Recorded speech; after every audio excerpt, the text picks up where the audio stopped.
Hello and welcome to this Project in a Box session. Here we're going to be looking at portfolios and dashboards simplified and why that's okay most of the time. So here is our, again, hard-working project manager, PMO person often in this case as well, thinking about preparing and managing portfolio level information for reporting and dashboards, etc. Often this is going to require lots of effort to get the answers to the questions that are being asked.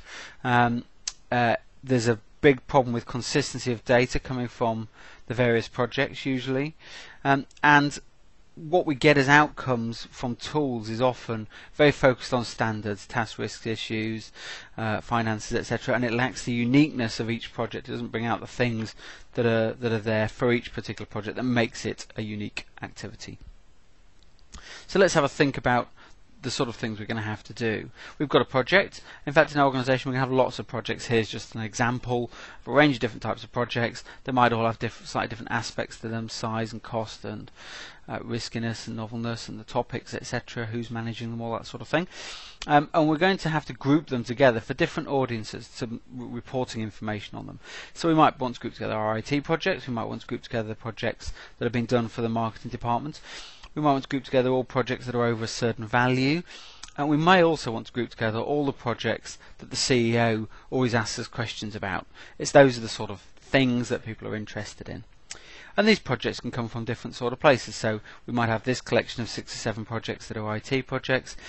Projects for the marketing department may not be much overlap, but there may well be some. There might be some projects that have been done for both of these areas. Some of these projects are also going to be big, and so are going to fit into that latter category, but then many of them may not. And then we're going to have, say, the particular slightly random set perhaps that the CEO might be wanting to know about. And so we've got a really complex situation here. Not only have you got all the different projects with their different aspects and different information being collected, hopefully in some sort of standardized way, but that's often not the case. But then you've got to be able to remember and work out and calculate across all those different groups. And then what if somebody introduces a new project or says, well, what if we do another project of this type?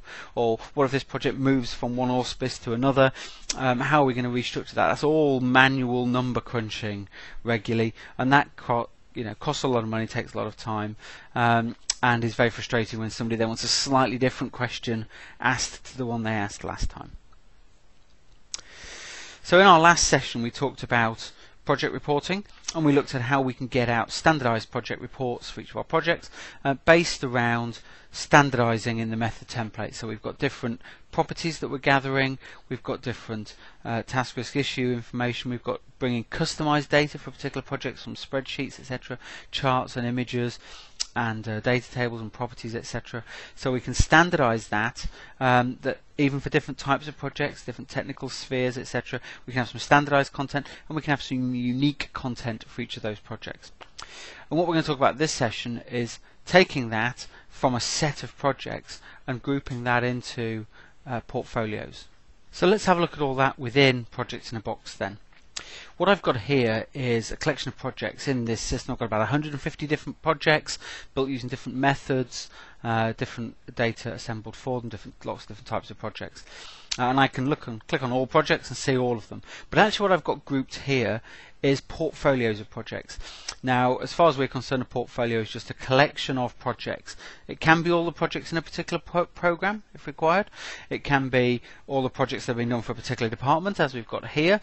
It can be all the projects that are over a certain value, etc. And we can assemble these portfolios either by just saying, hey, I'm going to grab these 10 projects and include them in the portfolio, or we can assemble them based on rules. And the portfolio is set up such that it's just really holding that collection of that list of projects. So a project can appear in multiple portfolios, so we can satisfy our project being over $500,000, IT, interested by the CEO, etc. So many of these portfolios are just assembled by somebody saying, hey, these are the projects I need in my particular grouping, and then I can get to them quickly. Rather than seeing all 150, I can jump to the particular set I'm interested in, and it'll just get me those particular projects back. Those in a particular customer, etc., etc., those that are tender responses, whatever it is that we're particularly needing to do, we can jump to that particular set of things nice and easily. And so we have a mechanism of doing that, like I say, just assembling them, picking them from a list, or we can do that by running some rules.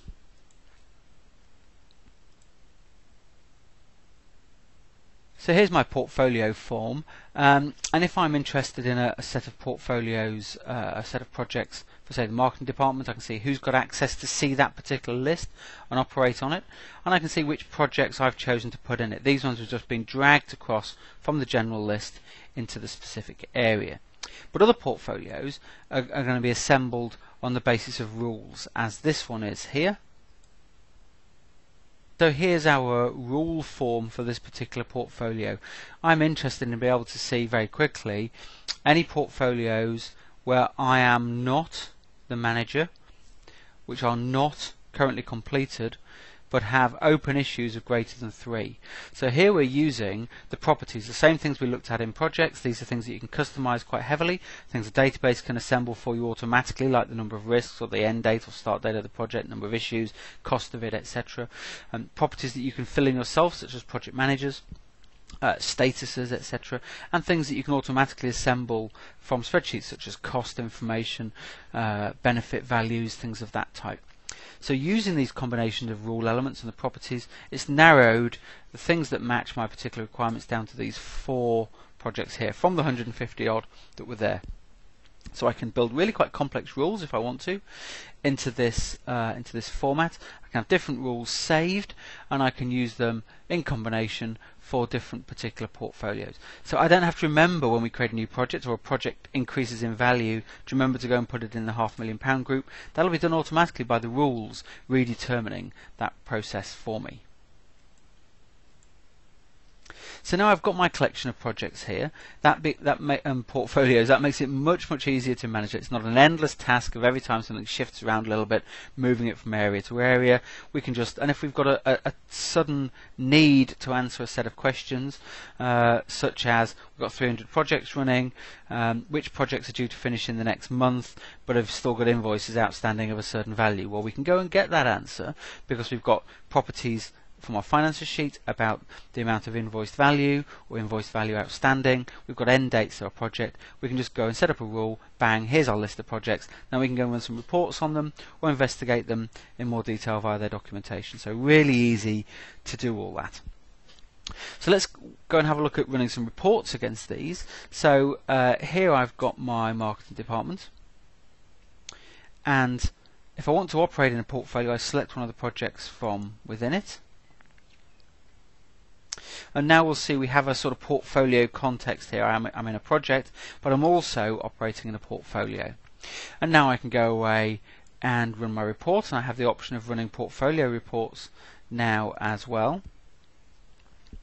And so this report, very much like we looked at in the last session on the project report, I can switch on and off all these various different items I'm interested in, or I can go and load a report specification from the saved list.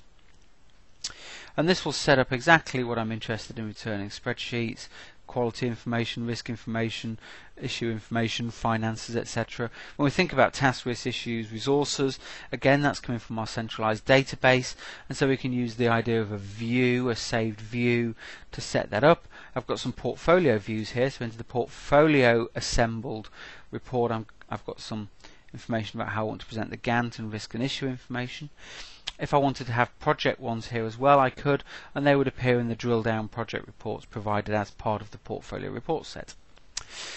So set all that up and then just press run report, and it's going to go away and assemble a report for each of the separate projects that we've got here, something like 8 or 9 in this particular portfolio, and in that process it's got all the data together that it then needs for assembling the portfolio level report. And we can see how standardized things like task, risk, issue information are going to be easily able to be combined at the portfolio level, and we'll see that happening in just a second. But it can also assemble the custom, unique sort of things for the project, or that you as an organization have put into your methods, such as things from spreadsheets. Again, it produces these reports using your normal format and stylings, etc. So here we've got something into Word. So if I needed to, I can then extend and customize my description of the portfolio. In the plans area here, I've gone for a very simple view of the Gantt chart. I've just asked for one top line summary for each project because I know I've got quite a lot and I want to make it easy to follow. I've gone for a relatively simple set of data on each of these as well, and it's forced to order it by start date so we can see the project's oldest ones first. We're just going to skip past this next section for a moment to come down to the ladder one here. Here we've got risk and issue analyses. We can see we've got risk coming back from and issues coming back from both all the projects in the portfolios. Perhaps this is using a view which is going to only give me things over a certain level. So if we've got some low level risks and issues, they may not be appearing at all. I think there's something like 60 actually here. So it's only showing about half of them. The top half we're ordering by risk rating here. So I can see one project here is contributing a lot of the risks into this, or a lot of the high risk rating risks into this portfolio, but some of the others are starting to add some extra ones in. Again, of course, we can choose charts and matrix views and all the different sorts of analyses and which columns we want to show, controlled by the view. Because I've got a lot of data to get into this report, I've gone for something quite simple. Same thing for my issues as well, ordered this time by severity, and here we can see perhaps a little bit more of a typical spread of different projects contributing. Can be quite a long list. Of course, if we want to crop that down, this is showing anything over 1.5 here and anything over 2 here. We can of course change that, rerun the report, and we'll get a different result out. So these are all standardized sort of bits of data, and it's easy to see how we can merge that across all the projects.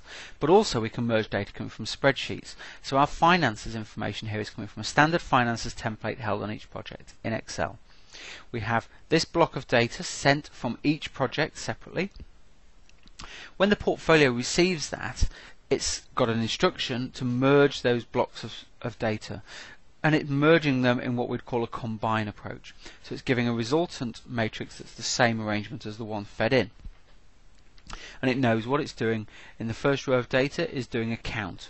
So we can see it's counting up the statuses. In the next row it's doing a total, and after that, and we've got some averaging going on down here, etc. There's some cells it's ignoring, and it's producing the resultant combination of the data coming from the input spreadsheet tables. Now we have two ways of dealing with spreadsheets. This is a standardized one built into all of our projects, but you can do exactly the same with your own finance data or with any other sorts of data that you want to collect in standard spreadsheets across your projects.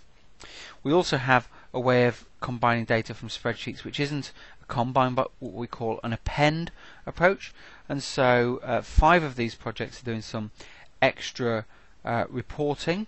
Maybe they're more significant, higher value, or having some problems, and so we're doing some extra status reporting for them.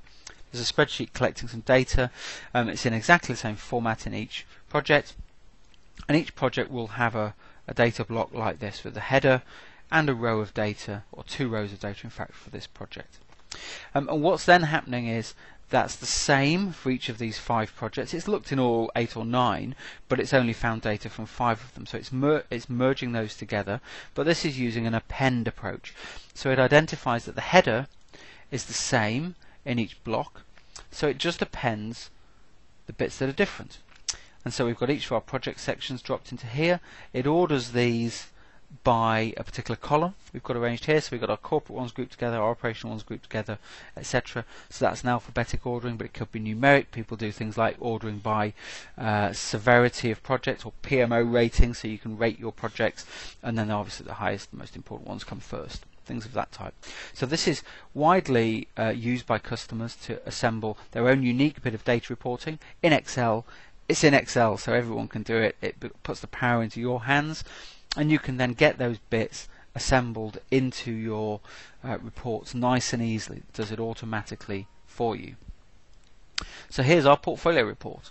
Of course, we can do exactly the same sort of things as we did before. We can edit and change all these sorts of things to give ourselves a different type of report. We've got all these sort of pre-saved items here, and we can change the presentation options around and all that sort of thing. Now, taking these and using these to feed dashboards is then the next real trick. So what you can do is you can save a particular bit of report that you are really interested in as a little report element on its own and run it to a dashboard. So previously we've been looking at this project picker, which shows us the data that we're interested in for our projects, the properties for our project, and this is something we can customize to get the column arrangements that we're particularly interested in. But actually I can use instead the dashboard, and the dashboard is going to give me exactly the same thing down the left hand side. I've got my project list, I've got my data sets for those, but on the right hand side what it's going to give me is the report. So I've got a choice of reports that it's going to run in the right hand side. So if I go and set a favorite of perhaps plans and apply that, it's going to get just a bit of portfolio plans from the top, so that's what we saw in our portfolio report earlier, and then it's going to give me that for just the particular project down here. Now if we set these sort of things up right, and in fact I've got a favorite saved here which I know does the sort of thing I want to do, I've got my portfolio with all the plans one line at a time. When I click on the project, I get my plan broken down into some detail, and I've got much more information here for it, and I've got all the tasks that I might be interested in seeing. So I can have a overview and a drill down type arrangement. Now these are just the separate little bits of report. So if I want to change to something completely unique, I can just go and choose the bits I'm interested in. So if I go and choose a project report, which is going to be from the specification here, let's go for risks in full.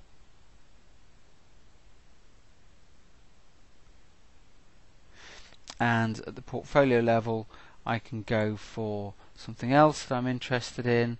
So let's go risks top 10 with responses. And again we've got that same sort of idea of overview at the portfolio level, things merge together, so I can see which projects are contributing the most significant risks. As we saw before, not unsurprisingly, it's the product launch ones, but we've just got top 10 here. We haven't got the 30 odd that we got before. And then I've got the ones from the individual project in detail below. So knowing that product launch is a particularly problem project, I can jump to that and see the detail of what's here in that particular project. And so we've got an awful lot of detail there, and I can then, once I'm happy with this particular arrangement, I can give this a name, save this as my favorite so I can come back to it again and again. So I can build my dashboards to be exactly what I want them to be. This is great because I've got complete flexibility over what sort of combination of analysis I want. I could in fact, and in fact we provide a standard, the complete poster arrangement here, so you can have full detailed everything, portfolio level, everything at your project level as well, and this saves the senior manager having to drill down. They can just come straight to here, get the reports they're interested in. Now clearly this is a bit of a lot to read in this small area. I'm using a laptop here. Big screen makes it much easier to view, but the thing we've thought about here is that you can then open this project report. Once you've produced it into here, it has the report available, it just pops it out into the big format for you, into Word as I've got here. So I can then annotate it, print it out, send it to somebody, use it straight away. So our senior managers can come and get a real feel for what's going on in their projects absolutely straight away. If they want to drill down and do some more work in the documentation, in the nitty-gritty, then they can do that, but they've got a really good overview here. And one of the particular things I wanted to introduce you to was the fact that we can come to project specifics. So we can come back to the things that make these projects unique. Now that's something that most dashboards really miss. They've got all the standard, finances, risks, issues, ranking of your projects, what your benefits values might be, all that sort of thing, but not the things that really make each project distinct. So in our head office moving, we can come in here and see the images associated with this project, where we're moving to. We've got our detailed custom content that makes this project unique, in this case some charts. We've got the data associated with the moving that we're going to be doing and the charts associated with that. This is something the project manager put in because it's unique to this project, but we can get that up in the dashboard, and that really is very useful in terms of understanding why each project is different, why they are unique, and is often really missed at this sort of overview level, dashboard level. Okay, so that was our run through portfolios and dashboards, how to do them really easily, using all the information you've already assembled for projects. The dashboard stuff just comes out for free, portfolios comes out for free. It's just a question of you deciding how you want to group it together and what you want to put out into your reports and dashboards. It does get complicated, without a doubt. If you've got complex information, if you're collecting lots of stuff, it can look quite complex. But actually it's not complicated to do, because the data crunching is all being done behind the scenes for you. In the next session we're going to have a look at resourcing, something that people find really quite difficult. Often the tools are complex, and how we can get a really nice simple view of resourcing from our planner, from Excel, from Microsoft Project, etc. Thanks very much.